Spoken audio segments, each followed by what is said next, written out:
Purihin po ang Diyos sa buhay ng bawat isa sa atin. Na-appreciate natin ang presence ng bawat isa. Na-miss nyo ba ang mga kapatid? Okay. Amen. Na-miss ba natin si Lord? Praise the Lord. Yung iba hindi nag-amen kasi everyday naman ay siguro, no? We're into fellowship with our God in spirit and in truth. Ayan. So, kung handa na po kayo na makibasa sa akin, magbulay ng salita ng Diyos as our spiritual food for today, imbitahan ko po kayo sa passage na in series tinatalakay po natin. 1 Peter chapter 4, verse 1 to 11 na po tayo for today. Sa English ko po pangunahan ng pagbasa. At meron pong segment title ang passage natin na ganito, Living for God.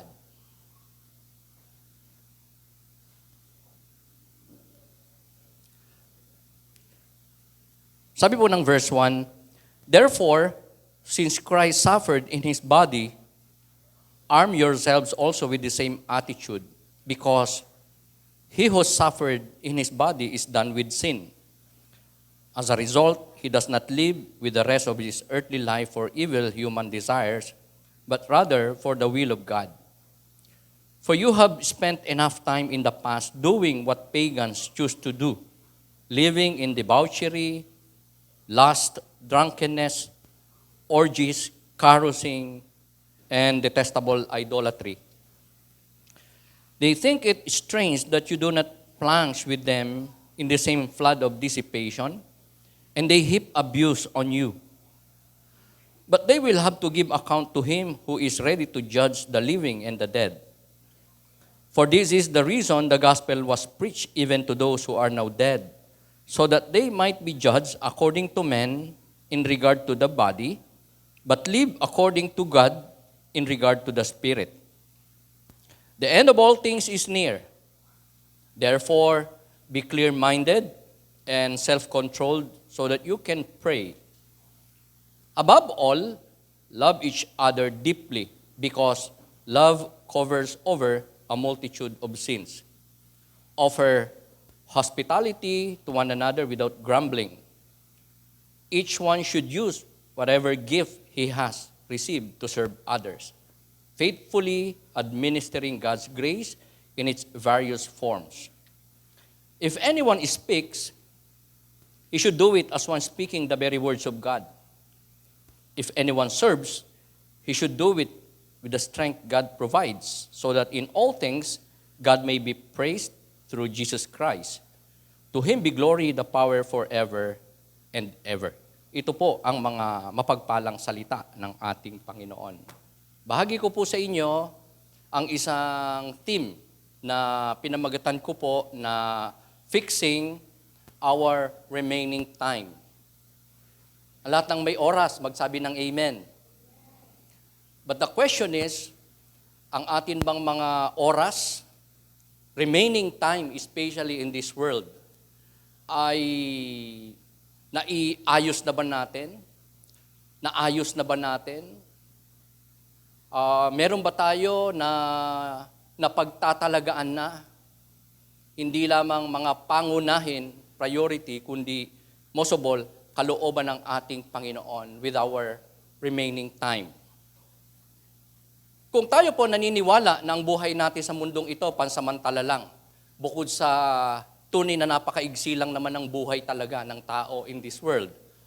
At kung naniniwala rin tayo na si Jesus ay muling babalik sooner or later, marapat na tayo po ay meron pong dapat gawin. Especially sa atin pong remaining time. Natitira sa mundong ito, sa ating buhay, na magamit na po natin ng maayos ang ating remaining time. Sa paraan ng Diyos, sa kalooban ng Diyos, sa kung ano ang nais ng Diyos na paggugulan natin, pagtalagaan natin ng ating mga importanteng oras na natitira sa mundong ito. Ito po ay paghahanda sa ating mga sarili sa isang buhay na kalulugdan ng Diyos. Time comes. sa kanyang muling pagbabalik. Sa ating pong passage, in-emphasize po ni Apostol Pedro ang patungkol sa oras dahil siya mismo ay so aware na ang kanyang time is so limited. Dahil sa panahon po na sinulat niya to, siya po ay malapit nang ma-execute, malapit na siyang mamatay, may hatol na sa kanya at nararamdaman na niya, alam na niya, ipinapahayag na ng Diyos ang kanyang patiuna na hindi lang magiging kamatayan, kundi kapamaraanan kung paano po siya mamamatay. And that is martyrdom. Siya po ay magiging martir. Mamamatay siya sa pangalan at sa salita, sa kalooban at paglilingkod sa ating Panginoon. So, the question na gusto ko pong i-raise halaw sa ating passage, sasagutin din po ng ating passage for today is that what are the 4 attitudes that we need to cultivate in our lifetime if we want our lives all that God wants it to be? Ano ba yung 4 na attitude, ugali, kaisipan, gawi na dapat nating mapayabong, makultivate, hindi lang ma-maintain, kundi mag-flourish sa atin, man-nurture natin, mga kapatid, in this lifetime, in our remaining time, kung gusto natin ng ating buhay ay nasa level, kalalagayan na nais ng Diyos para sa bawat isa po sa atin in this life. So ang una po na attitude ay walang iba kundi ang isang ugali, gawi na tinawag ko pong combative towards sin. Galing po ito sa root word na combat or soldier or militant. Nang ibig sabihin, tayo po ay dapat na maging kagaya ng isang sundalo na ano po, handa, equipped, suot ang armor, may mga armaments, at so prepared and equipped para sa digmaan, sa kinapapaloobang war, battle, na meron ang isang sundalo. Tayo po ay dinescribe ng Scripture na soldiers ng Panginoon. At kay Peter, sinasabi po niya na tayo ay dapat na equip palagi, anumang oras, sa bawat panahon ng ating buhay, tayo po ay handa, equip, may weapon like a soldier. Na ang tinutukoy, first and foremost, na weapon ay walang iba kundi yung pagkakaroon ng tamang attitude. Pakisabi nga po natin, attitude. Minsan nasasabihan tayo, may attitude. Di ba? Tayong maganda. O kaya ang iba, naririnig nating nasasabihang may attitude siya na ang ibig sabihin, may hindi magandang ugali, kaisipan, way of life, o kaya ay paglakad sa daan ng buhay in this life. So attitudes are weapons. Sa totoo lang. Ang pagkakaroon ng good attitude, right attitude, magandang attitudes, ay armas. Ito ay nagdadala ng katagumpayan sa isang taong ang attitude ay positibo, Christ-centered, based on the will of God, in the words of God. Kaya nga kapag ka ang attitude ay weak o mali, ang resulta ay defeat o pagkalugi o kaya pagkatalo sa buhay na ito.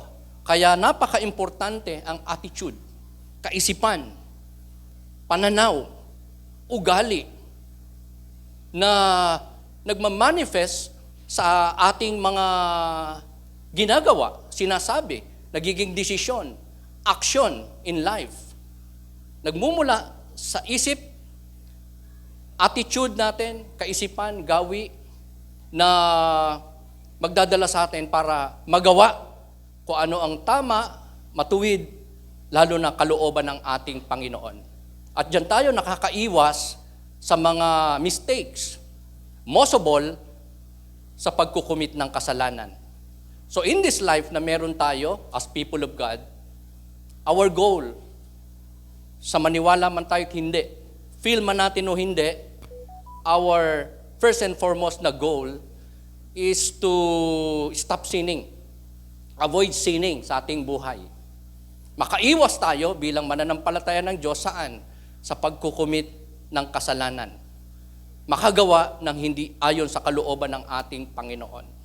Danas natin, marami nagsasabi at naniniwala na kapag ang tao nakaranas ng mga kahirapan ng buhay, pagsubok, difficulties, sufferings, nagiging daan niyang suffering para mapanuto sila, magkaroon ng realization o makapanumbalik sa tamang daan, kalooban ng ating Panginoon.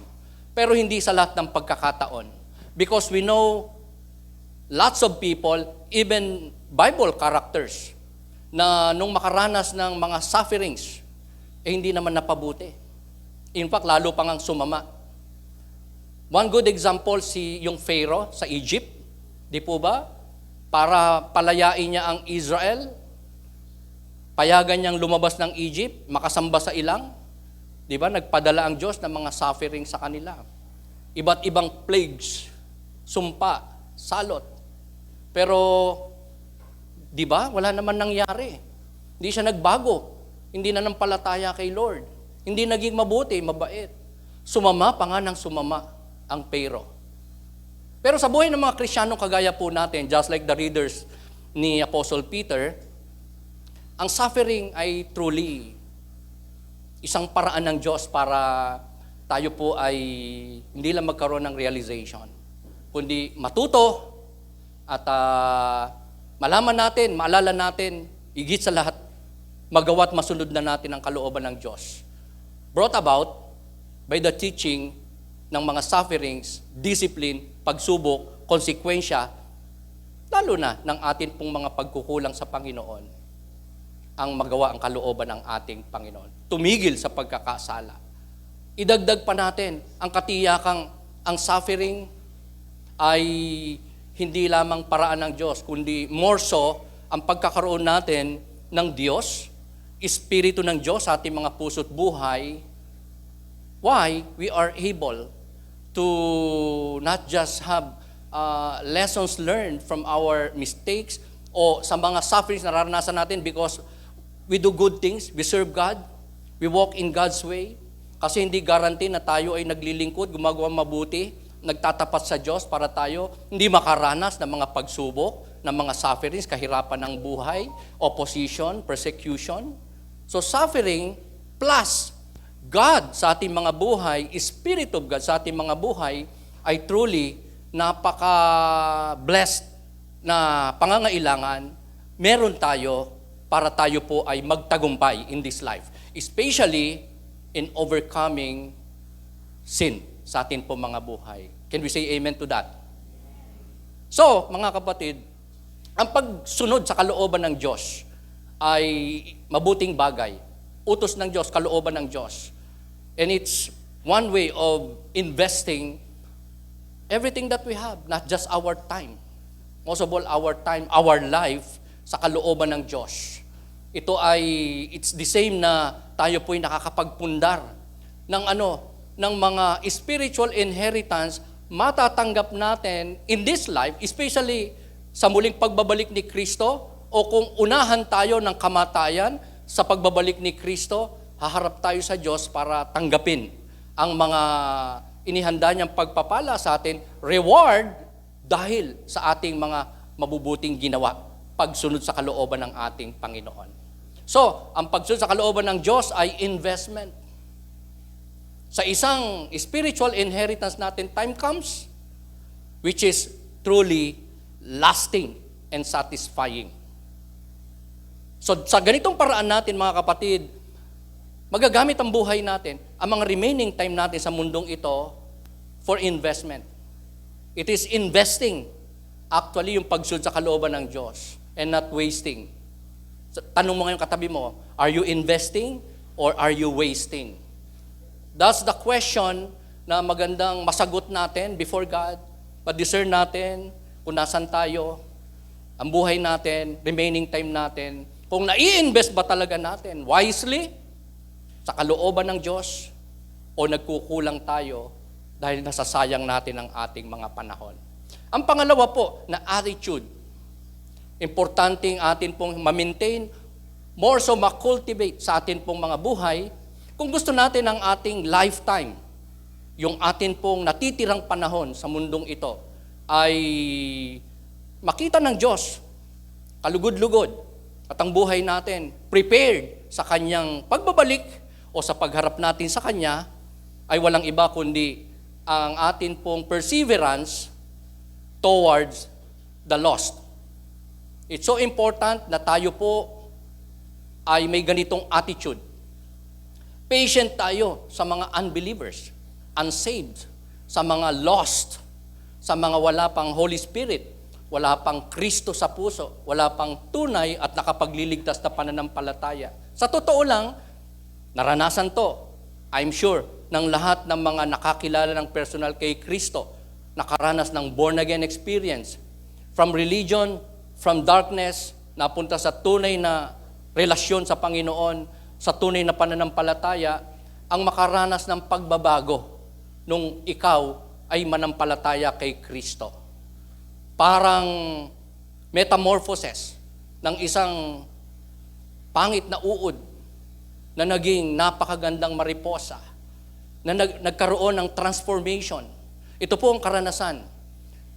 Common na karanasan ng isang tunay na nampalataya kay Kristo ang makaranas ng pagbabago within, hindi lamang sa panlabas, higit sa lahat, sa loob, sa kalooban, sa buhay, na nabago dahil sa pagkakakilala, pananampalataya, at kapangyarihan ng Panginoon sa kanyang buhay.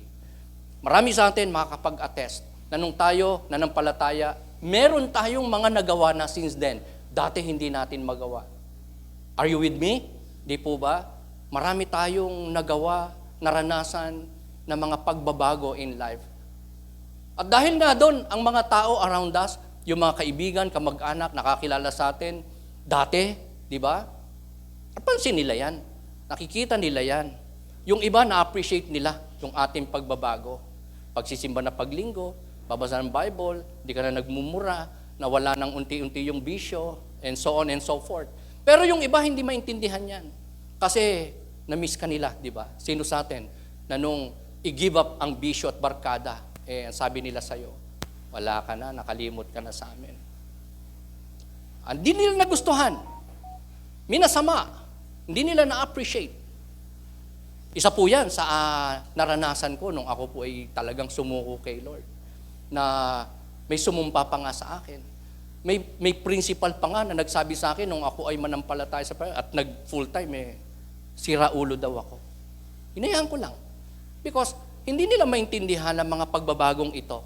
Sapagkat sila ay wala naman sa kalalagayan natin na may Spirit of God, na enlightened, tinawag ng Panginoon, binabago ng Panginoon, ginagabayan ng Panginoon, tinuturuan ng Panginoon. Because people around us, especially the unsaved, ay may blindedness. Spiritually blind, spiritually dead. That is why sa halip na ma-appreciate nila ang ating pagbabago, bagong buhay kay Kristo, mabubuting mga ginagawa na ay kabaliktaran. Ang naranasan natin, opposition, persecution, judgment, criticism, lalo na kapag nakita nila na nagkamali tayo, parang na-generalize nila tayo. Parang nasasabi nila, wala naman palang kaibahan. Mas mabait pa ako sa'yo. And they ridicule you, they malign you, they reject you, and they stay away from us. Isa yan sa mga karanasan po natin. At the time when anybody trusted the Lord at naging anak ng ating Panginoon. Because of transformation, a lot of people, hindi lahat nakaka-appreciate. Kundi marami, ito ay nami-misinterpret. Hindi nila naintindihan.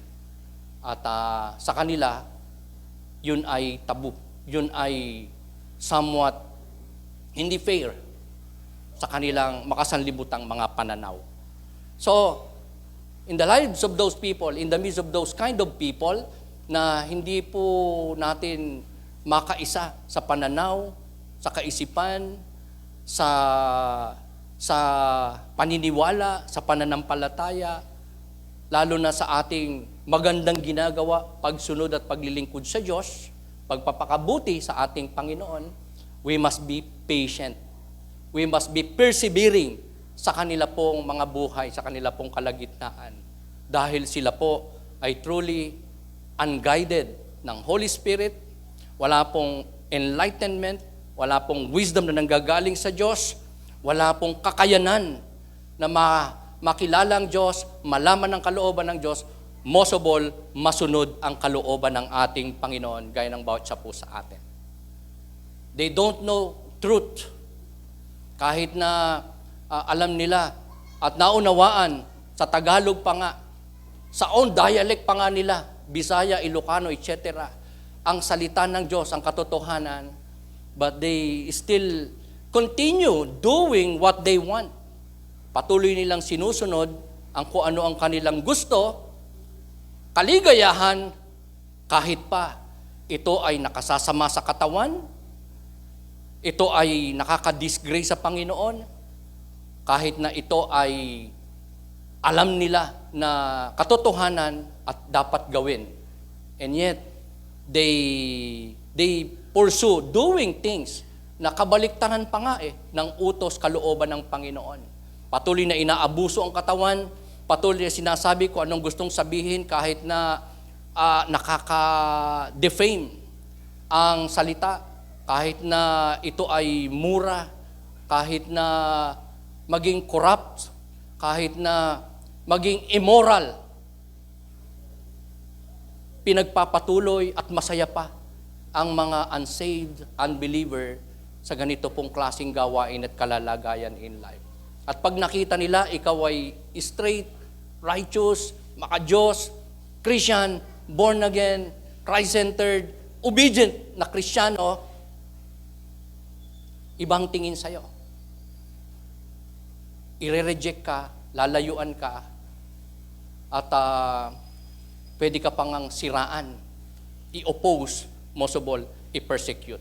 So tayo po, in the midst of those kind of people, na maaring hindi po tayo naintindihan, gagawin tayo ng masama, sa atin po dapat opportunity yan for us to be able to witness to those kind of people na hindi man tayo tanggap, ayaw man tayong pakinggan, sa halip, ino-oppose tayo, pinipersecute, masama ang tingin sa atin, magawa nating hindi lang ipag-pray, kundi patuloy na magawa natin sila ng kabutihan.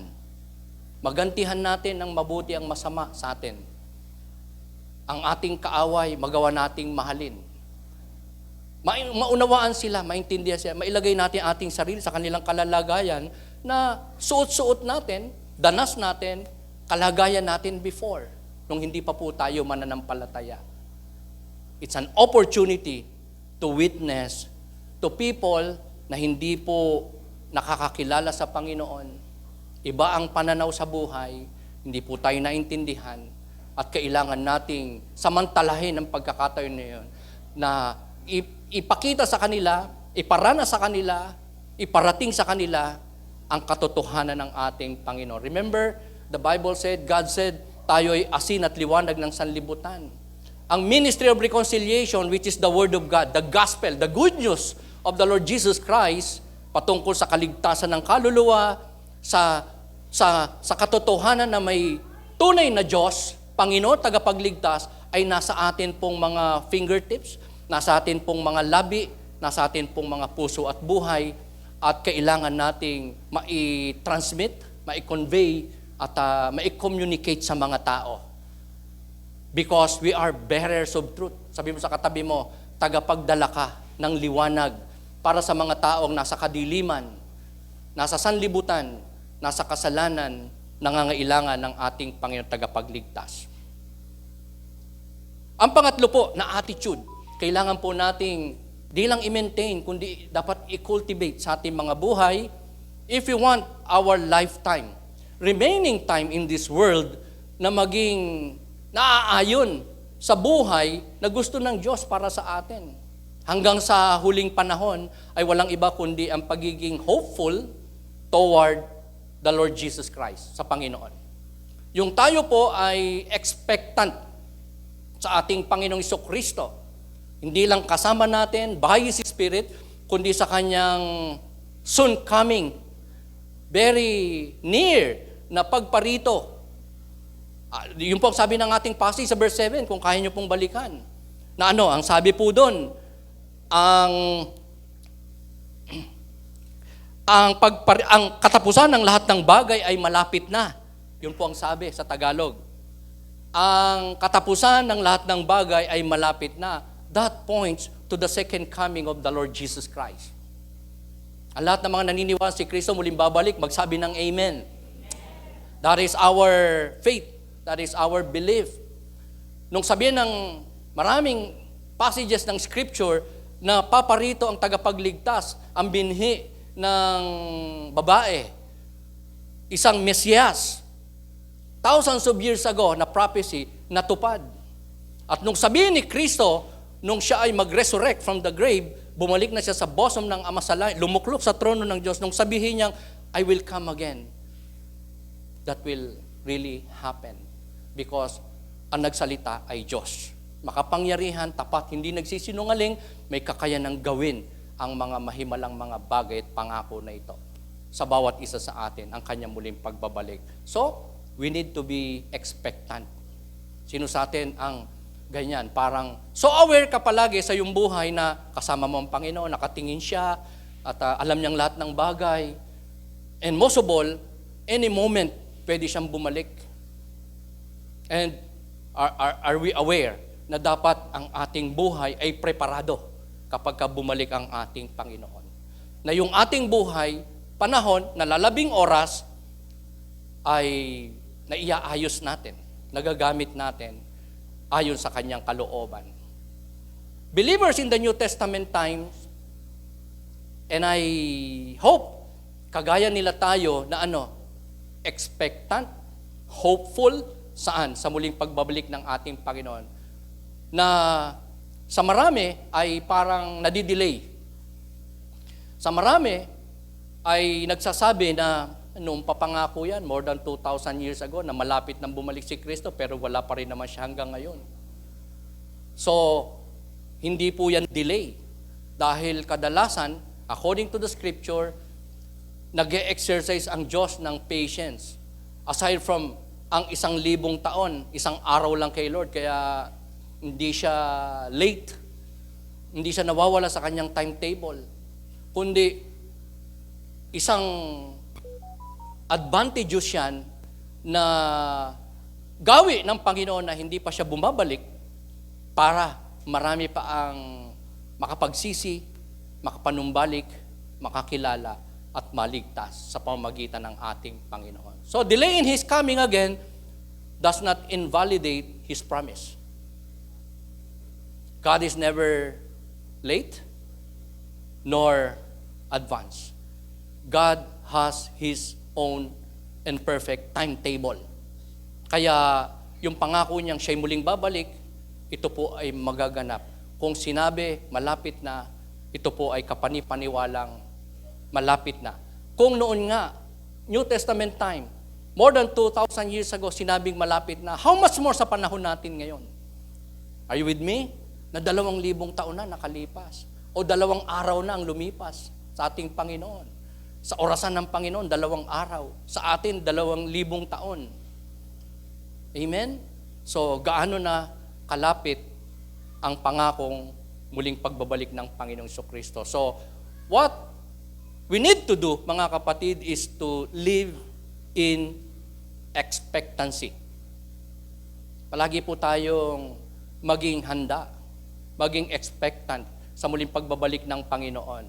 Yung atin pong pamumuhay in this life, the way we serve God, the way we treat God, the way we walk in the way of God, magdedetermina kung ano at kung paano tayo i-judge o i-reward ng ating Panginoon time comes.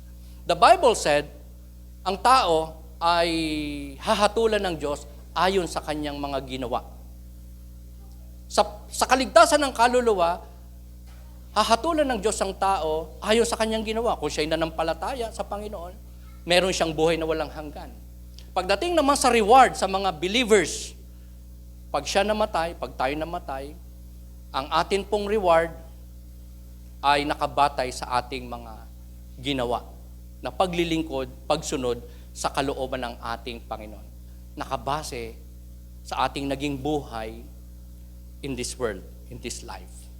Kaya, kung anong mauna, as I've said, kung maunahan ng kamatayan natin ang muling pagbabalik ni Kristo, it's the same. We will face God. Kasama yung mga maaring sa atin po ay may ginawang masama, nag-persecute sa atin, nagpahirap sa atin, hindi nakaunawa sa atin, nag-oppose sa atin. Base sa ating naging buhay, pinagugulan natin ang ating panahon at ipinaglingkod sa ating Panginoon. Pagharap natin sa Kanya, time comes. Sa ating pong passage, meron pong binigay si Apostle Peter na para bagang 10 Commandments. Kakaibang 10 Commandments po ito. Na dapat nating maging ginda, maging gawi, maging kaisipan, maging way of life. Para ano? Para tayo po ay manatili o kaya ay truly maging balancing mga Kristiyano. Sabi mo sa katabi mo, gusto mo maging balanse in life? Kasi minsan, yan ang ating tendency eh. Hindi maging balanse sa ating buhay, sa ating pananaw, sa ating pong lifestyle, sa ating pong paglilingkod sa Diyos, sa ating paglilingkod sa ating kapwa. Yan po ang tendency na baka hindi po tayo maging balanse. And Peter gave 10 commandments for the believers in the time of Peter, just like you and me, para maging balanse tayo habang naghihintay sa muling pagbabalik ng ating Panginoon. Habang hindi pa po tayo pumapanaw at humaharap sa ating Panginoon. Sabi mo sa katabi mo, habang buhay ka pa. Ayan, sige, habang buhay pa tayo. Amen? Let us be reminded of this seemingly similar na 10 commandments meron ng Diyos through Apostle Peter sa ating pong passage. Ang una, sabi sa verse 7 ng ating passage, be clear-minded. Magkaroon daw tayo, according to Peter, ng maayos, matalas, mabuti na kaisipan. Sa ganitong paraan, kung meron tayong clear mind, ay magagawa nating kontrolin ang bawat bahagi ng ating katawan, ng ating buhay, para sa kalooban ng ating Panginoon. Attitude, kaisipan, kung ano ang laman ng ating isip, kung ano ang ating pananaw, paniniwala, determines the outcome, our judgment, our way of life, our decision-making. More so, self-control sa ating mga sarili. Kung meron tayong clear mind, good conscience, mabuting kaisipan. Verse 7 also said, patuloy daw tayong manalangin. The second commandment ni Peter in our passage. Magkaroon daw po tayo ng malalim, maalab na pag-ibig, especially to the people of God. Sabi mo nga sa katabi mo, love kita in the name of the Lord. Ayan, kahit lalaki, kahit babae ka, love kita in the name of the Lord. May karugtong naman eh, di ba? To be safe. Yan po ang sabi ng verse 8. Magkaroon kayo ng hindi lang maalab, kundi mainit, passionate, na pag-ibig sa kapatid sa Panginoon. Yan. Kaya, yung katabi mo, huwag mong iiwanan. Amen?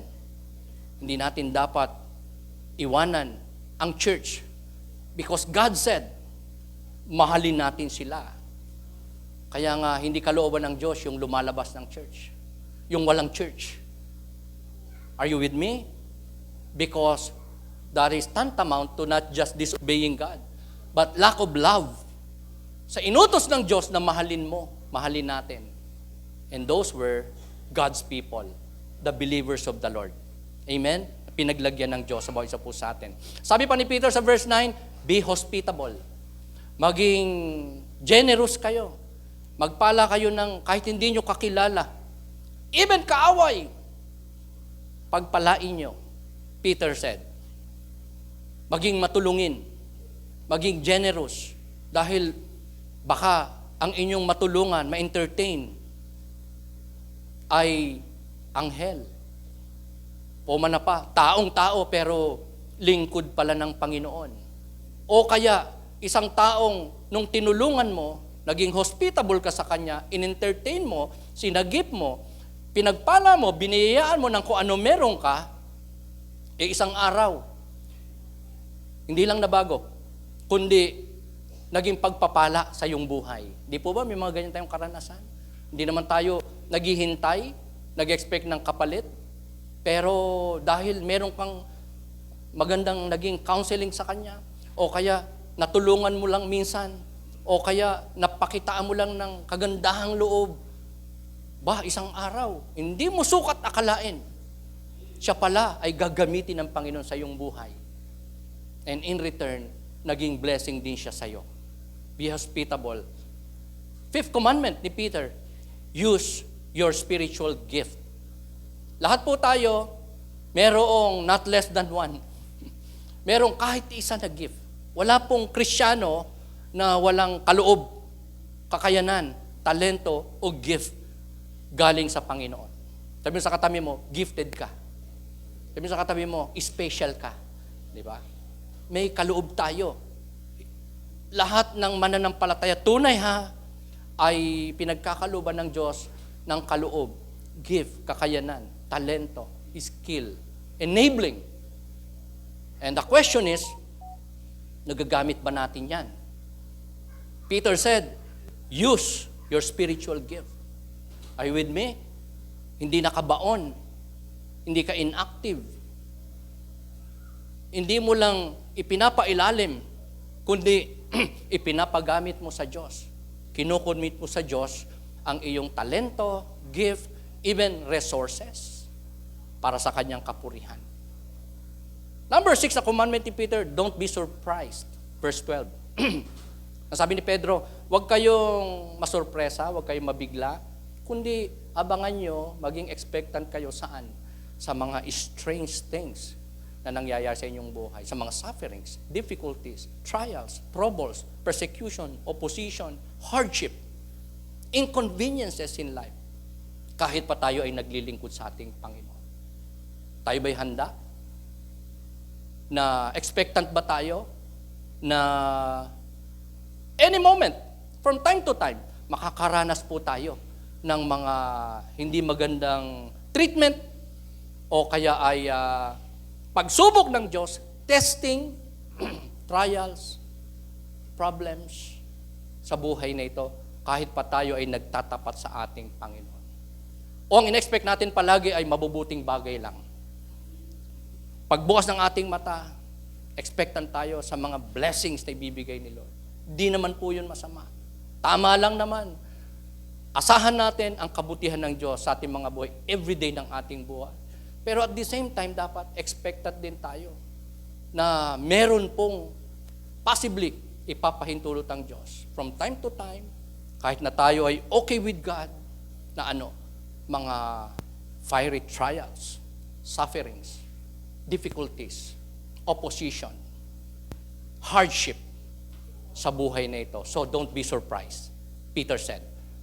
Sabi sa katabi mo, huwag ka ma-surprise. Kung sa halip na mabuti ang gawin sa'yo, hindi maganda ginawa sa'yo. Nasasyak ka, nabibigla ka, caught unaware ka, kaya tuloy nakapagsalita hindi maganda. Kasi ang na-expect natin, puro mabubuti.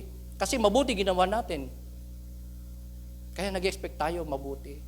Pero kung expectant tayo sa mga testing, trials, difficulties, sa kabila ng mabuti ang ating ginagawa, hindi tayo mabibigla, hindi tayo masasalisihan ng dyablo, hindi po tayo madideceive.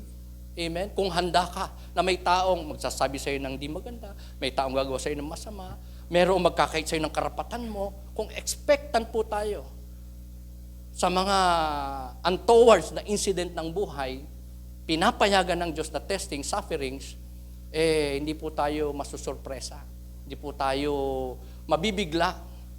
Alam natin ang ating gagawin. May composure pa rin tayo. We can be cool. Sabi mo sa katabi mo, cool ka lang. Di ba? We can be cool in the midst of maiinit na sitwasyon. Crisis ng buhay. Argumento. Hindi pagkakaunawaan. Kahirapan ng buhay. Kahinaan at limitasyon. Don't be surprised. Number 7 commandment, sabi ng verse 13, rejoice. Lampas po tayo ng konti sa atin pong passage hanggang verse 11. Just to tell you that the context of our passage ay hindi lang 5 na commandments, kundi 10. Kung itutuloy po natin ang basa sa verse 19. Peter said, God said, rejoice. Ito yung kahit na meron po tayo mga pagsubok na pinagdadaanan, kahirapan, bunga man ito ng ating pagkakamali, kahit pa bunga ito ng ating paglilingkod, pagsunod sa Diyos, that's why we suffer. We need still to rejoice in the Lord. Amen? Kahit maraming kulang, may kahirapan, magulo ang paligid natin, pamilya natin, ang ating pamayanan, ang ating bansa. It's so important, masaya pa rin tayo at may kagalakan, una na sa atin pong Panginoon. Can we say amen?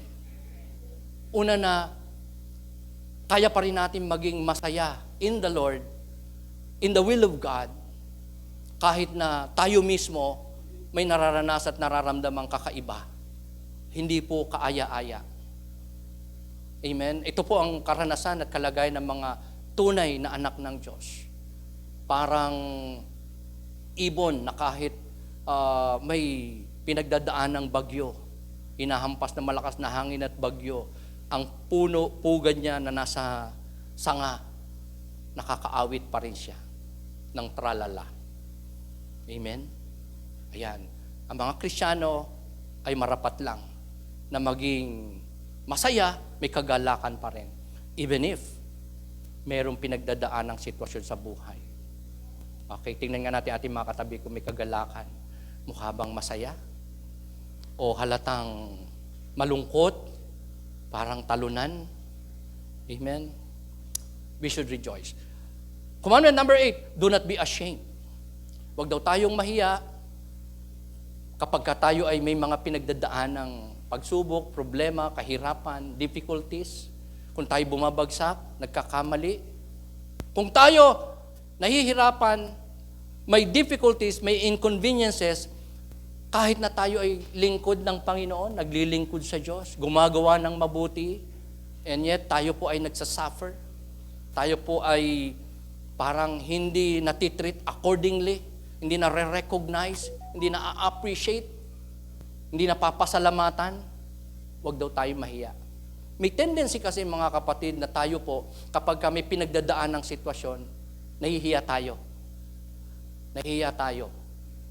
O kaya parang tayo ay napapahiya. Para bang kahihiyan sa ating mga Kristiyano na meron tayong maranasang awkward na mga karanasan, inconveniences. Ang salib na blessed tayo, para bang tayo ay napagkakaitan ng pagpapala, para tayong sinumpa, parang sasabihin mo, buti pa yung unbeliever ang ganda-ganda ng buhay, saya-saya bakit ako'y ganito, ganyan, maraming kulang, hindi ko magawa ito, hindi ko maalis ito ako ay parang hirap na hirap, ako ay parang pinagkakaitan ng mga pangangailangan ko in life, mga blessings, at kinakahiya natin ang ating para bagang tingin natin, abang kalagayan natin, and yet, we are God's children. We have God in our life. We have the Holy Spirit. We have everything in Christ, and yet, pwedeng tayo po ay nahihiya, mahiyain, napapahiya. Peter said, do not be ashamed. Glorify God. Luwalhatiin mo pa rin ang Diyos. Patuloy nating parangalan ng Diyos. Patuloy natin siyang luwalhatiin. Maluwalhati siya sa ating mga buhay continually and even more. And it's by way of committing ourselves to God. Pagsasailalim sa Lordship ng Panginoon, ng ating mga sarili, ng ating mga buhay, pagtalima sa Kanyang kalooban, pagkilala sa Kanya, banal na takot sa ating Panginoon para masunod natin makasunod tayo ang ating mga sarili, maipamahala natin sa Diyos ang ating mga puso, isip, kaluluwa, pangangailangan at ministeryo in this life. Mission sa buhay na ito na ibinigay ng Panginoon sa bawat isa po sa atin. Ang pangapat po, last but not the least, is to be passionate toward the believers. Ito po yung pang-apat na attitude, kailangan po nating i-cultivate. Kung gusto nating datnan tayo ni Lord o pagharap natin sa Kanya, ang buhay natin ay preparado, nadaratnan niya o nakita niya at Kanya pong hatulan at ma-reward. Yan po ay makikita natin sa verse 8 to 11. Sinabi ng Panginoon through Peter that Christians need to love one another. Okay, na-emphasize po sa point na to, sa passage na to, mga kapatid, sa huling bahagi po ng ating passage, verse 8 to 11, once again, ang brotherly love, ang passionate, fervent na pagmamahal sa kapwa mananampalataya, sa mga anak ng Diyos, sa people of God, habang hinihintay natin ang muling pagbabalik ng ating Panginoon Kristo. Yung kaya natin, mga kapatid, na umibig, maging loving pa rin, hindi lang sa Diyos, kundi sa ating kapwa, sa nangangailangan, even so sa ating kaaway, kahit na tayo ay may pinagdadaan ng kahirapan in life, difficulties, hardship, magawa pa rin nating maging mapagmahal na mananampalataya, lingkod ng atin pong Panginoon. Christian love is forgiving. In our passage, mga kapatid, sabi po dyan, love covers multitude of sin. Nangyayari, ang covering of lots of sin sa buhay ng isang tao kapag iniibig mo siya, pinapatawad mo siya, hindi mo pinapangalandakan yung kanyang nagawang kasalanan, kahinaan o limitasyon, at hindi siya naibabantad, hindi siya naichismis, hindi po siya nasisiraan sa harapan ng iba. So, in that way, na kokoberan yung kasalanan. Nagagawa natin siyang protektahan, itaas, pagmalasakitan, at mapanatili na maayos po ang kalalagay at imahe sa buhay ng iba. Na hindi po tayo nagkakasala ng slander, ng judgment, ng pagiging critical, o kaya ay pagbabantad sa iba para masira sila ng atin pong mga salita. Love does not condone sin. Hindi nagtotolerate ang pag-ibig ng kasalanan, pero hindi namamahiya ang pag-ibig. Hindi masaya ang umiibig kapag ang kapwa, ang kapatid ay nakakapag-commit ng kasalanan because sin is so dangerous and destructive. Pero hindi tayo nagiging judgmental and critical and hindi po tayo dapat maging sour o kaya ay iwasan ang mga ganong klaseng tao, lalo na kung kapatid sa pananampalataya.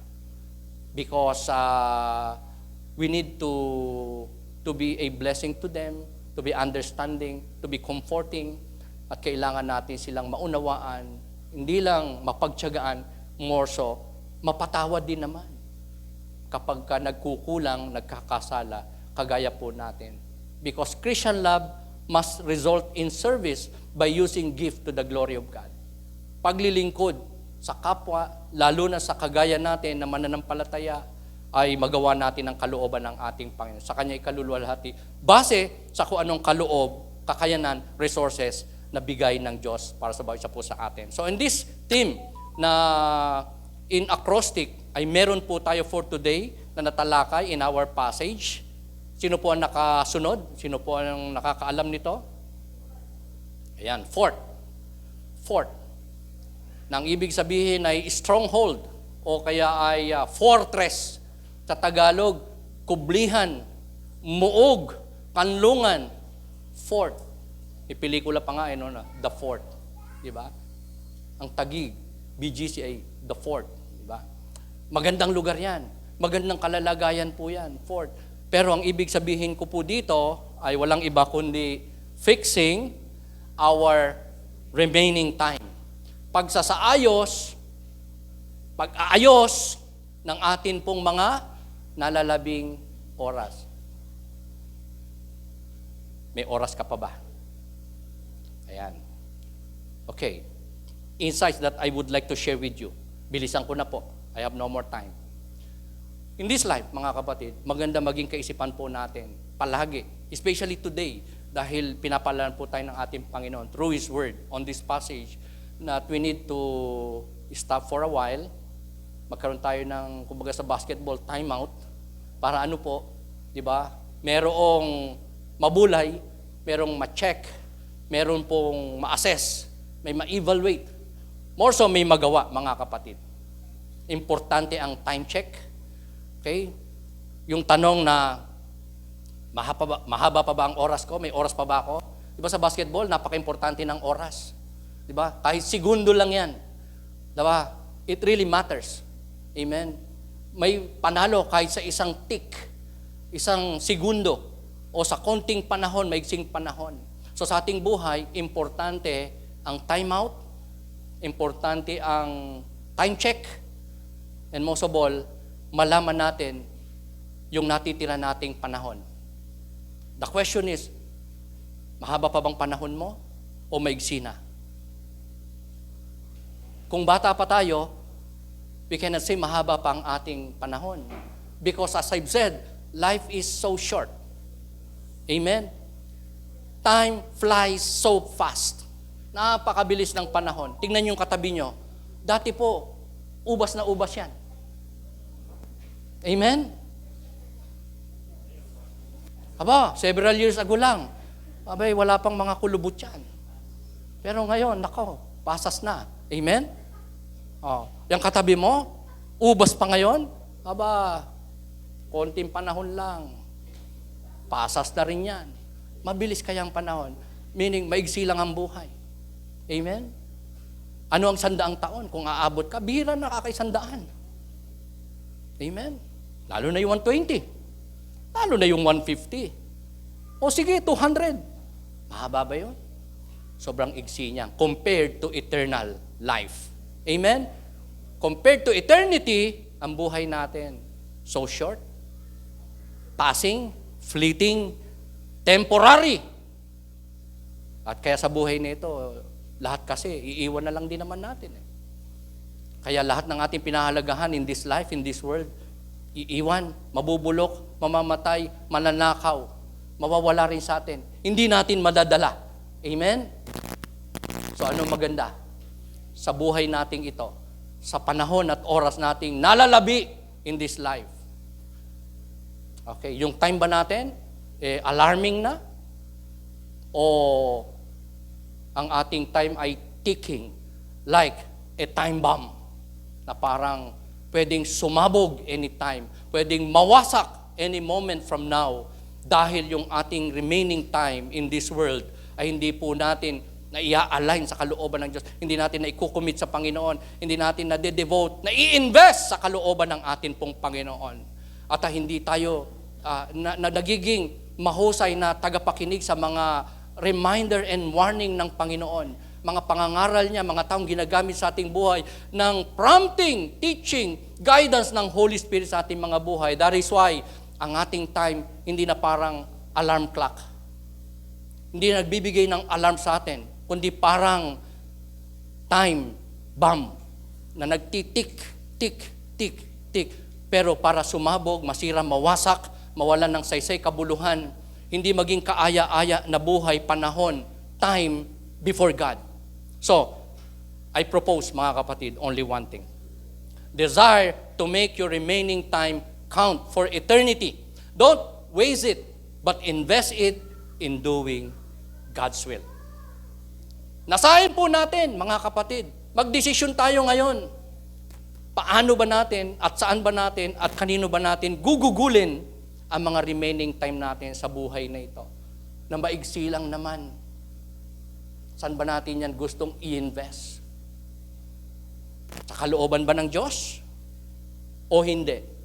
Because if we don't invest our remaining time for what really counts, satisfying, lasting, that is God's will, we don't invest our life, our remaining time, our precious time, our so short time in this world, but wasting it away Sinasayang natin ang pagkakataon, sinasayang natin ang opportunity, sinasayang natin ang investment of time na to na magbibigay sa atin ng eternal dividends, truly enriching, mapapasa atin, hindi lang judgment, kundi reward ng ating Panginoon. Time comes. If we invest our remaining time, our life, sa kalooban ng ating Panginoon. Can we say amen? Let's rise up. Manalangin po tayo, lumapit tayo sa Diyos, mag-recommit po tayo sa Diyos. Huwag nating hayaan ating buhay, manapa yung atin pong mga natitirang panahon in this life. Hindi na po kahabaan. Malapit na pong bumalik ang Panginoon. At ang kamatayan ay nasa tarangkahan ng bawat buhay natin. That any moment, nobody could say, matagal pa ako mamamatay. And if possible, hindi ako mamatay. Everybody. Man is destined to die once. And after that, judgment. So, isang mabuting mensahe ng Panginoon, mag-commit na tayo sa Diyos, manampalataya na tayo sa Diyos, mag-recommit tayo sa Diyos, magpagamit tayo sa Diyos, mag-invest tayo ng time sa Diyos, sa Kanyang kalooban, hanggat may panahon pa at pagkakataon. This will be a wise investment for all of us kapag ang ating buhay, panahon, ay maitalaga natin, maisaayos natin sa kung ano ang nais ng Diyos na maging buhay natin in this life while waiting for His second coming, or yung pagharap natin sa Kanya matapos na bawiin niya ang buhay na ito na meron tayo, ay marinig natin sa ating Panginoon ang Kanyang magandang commendation. Good, well done, my faithful servant. Come and join my blessed bosom and join my happiness hanggang wakas.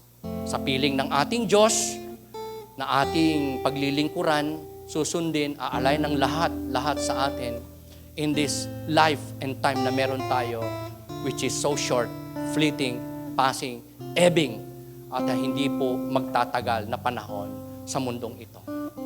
Purihin natin ang ating Panginoon, dakilain natin siya, sambahin natin siya, alayan natin siya ng ating lakas, talento, resources, most of all, ng ating pong buhay at panahon na natitira in this life upang siya'y mag-glorify sa ating buhay at upang matanggap natin ang kanyang pangako, bunga ng ating matamang pagsunod at paglilingkod sa kalooban at kapurihan ng atin pong Panginoon.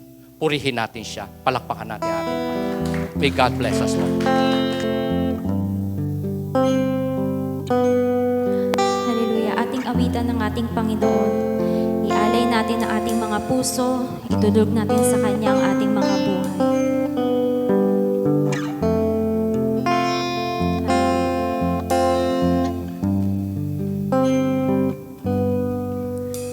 Ang puso ko'y dinudulog sa'yo, nagpapakumbaba, nagsusumamo, pagitapatin mo, ikaw ay mamasdan, makalikaan. Minsan pa, puso mo'y idulog natin sa ating Panginoon. Ang puso ko'y dinudulog sa'yo, nagpapakumbaba, nagsusumamo, pagitapatin mo, ikaw ay mamasdan, makalikaan, sa'yo ay pumisan, Lord.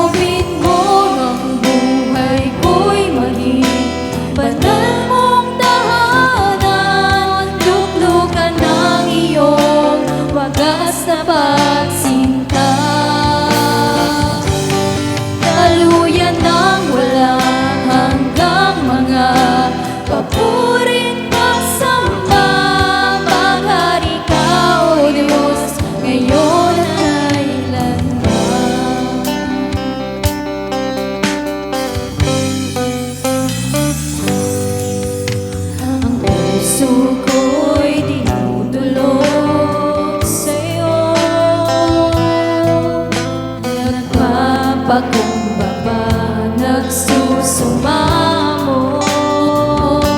paging tapatin mo, ikaw ay mamasdan, makaliig ka at sa'yo ay punisan.